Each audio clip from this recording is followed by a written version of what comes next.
এরপর ডাকুবাগের সেই গুপ্তচর ডাকু শিয়ালের সেই গুপ্তচরের পিছনে আঠার মতো লেগে রইল। ওরে বাবা রে, একটু আগে তো ধরাই পড়ে গিয়েছিলাম। কোত্থেকে যে আসে ওরা, আমাকে আবার খোঁচা দেয়। ওরা হয়তো বা জানেই না আমি যে ডাকু শিয়ালের একজন বিশ্বস্ত গুপ্তচর। ও, তুমি ডাকু শিয়ালের বিশ্বস্ত গুপ্তচর, তার মানে তুমি সেই বিশ্বাসঘাতক। ঠিক আছে, তোমাকে এখন কিছু বলবো না, তোমাকে যা বলার ডাকুবাগই বলবে।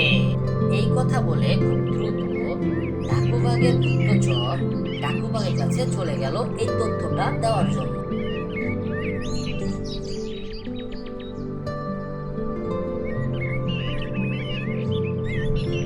ওস্তাদ, একটু আগে খবর নিয়ে এসেছি একজন গুপ্তচরের। কি বলছিস? গুপ্তচর? আমাকে সবকিছু খুলে বল, গুপ্তচরটা কে? ওস্তাদ, পাশের ভিটার পরের ভিটায় যে খরগোশটা থাকে না, ওই খরগোশই তো হচ্ছে ডাকু শিয়ালের গুপ্তচর। কিছুক্ষণ আগে আমার সাথে ওর দেখা হয় নদীর পাড়ে।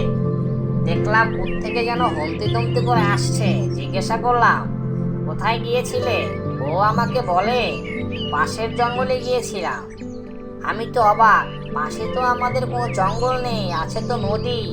যখন আমি বললাম পাশে তো কোনো জঙ্গল নেই, আছে তো নদী, তাহলে তুমি জঙ্গল কোথায় পেলে? ও হমতি দমতি খেয়ে বলল, সরি সরি, আমি জঙ্গলে যাইনি, নদীতে গিয়েছিলাম। তখন আমার খুব সন্দেহ হলো, তাই ওর পিছনে পিছনে গেলাম। যাওয়ার পর যা শুনলাম ওস্তাদ, আপনার মাথাই নষ্ট হয়ে যাবে। ও বলতে লাগলো, অল্পের জন্যই তো ধরা পড়ে গিয়েছিলাম, কিন্তু ওরা তো জানে না আমি যে ডাকু শিয়ালের গুপ্তচর। কি বললি?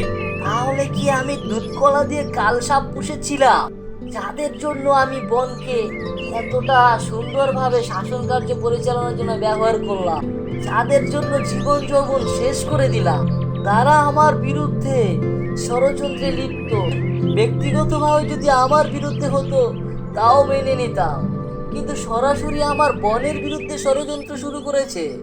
ঠিক আছে, তুই ওকে ধরে নিয়ে আয়। না না, ওকে ধরে আনতে হবে না, আমি নিজেই যাচ্ছি। ওর সাথে আর একটা ফয়সালা হয়েই যাবে। এরপর ডাকুবাগ হমতি দমতি করতে করতে সেই খরগোশের কাছে চলে গেল। কিরে, তোকে তো আমি খুব ভালো জানতাম। তুই বনের সাথে, আমার সাথে, সকলের সাথে কিভাবে বিশ্বাসঘাতকতা করতে পারলি?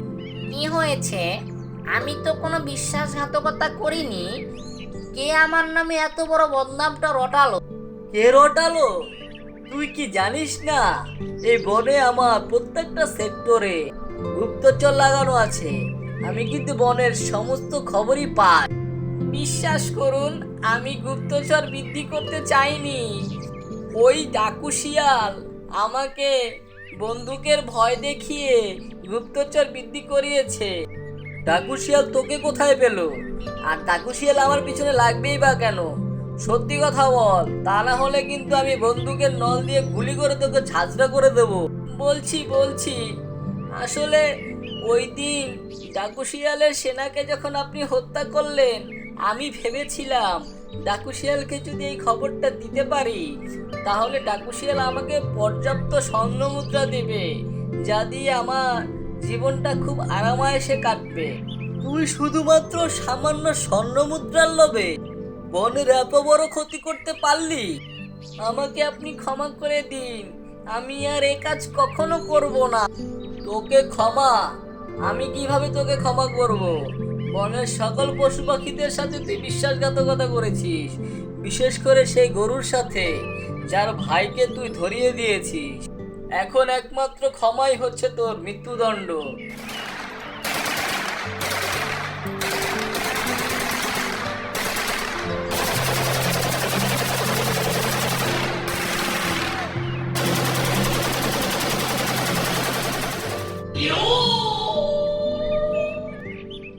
যে কোনো ভাবেই হোক বনকে আরো নিরাপত্তার চাদরে ঢেকে দিতে হবে। কোনোভাবেই যাতে ডাকু শিয়াল বনে আর অনুপ্রবেশ করতে না পারে। যদি বনে ডাকু শিয়াল কোনোভাবে অনুপ্রবেশ করতে পারে, তাহলে বনের নিরীহ পশু পাখিদেরকে সে হত্যা করবে। শোন গুপ্তচর, তোকে একটা কথা বলে দেই, তুই ডাকু শিয়ালের কাছে যা, গিয়ে আমার ব্যাপারে তার কাছে একটা বার্তা পৌঁছে দে। তাকে গিয়ে বলবি যদি সে আমার সাথে লড়াই করতে চায় তাহলে তার বন আর আমার বন, দুইটা বনের পৃথক একটা জায়গায় গিয়ে আমরা লড়াই করব। তাতে করে তার বনেরও কোনো ক্ষতি হবে না, আমার বনেরও কোনো ক্ষতি হবে না। যে জিতবে বা যে জয়ী হবে সেই দুই বন শাসন করবে। ঠিক আছে ওস্তাদ, তাহলে আমি খুব দ্রুত গিয়ে ডাকু শিয়ালকে তথ্যটা দিয়ে আসছি। এরপর ডাকুবাগের সেই সেনা খুব দ্রুত ডাকু শিয়ালের কাছে চলে গেল এই তথ্যটা দেওয়ার জন্য।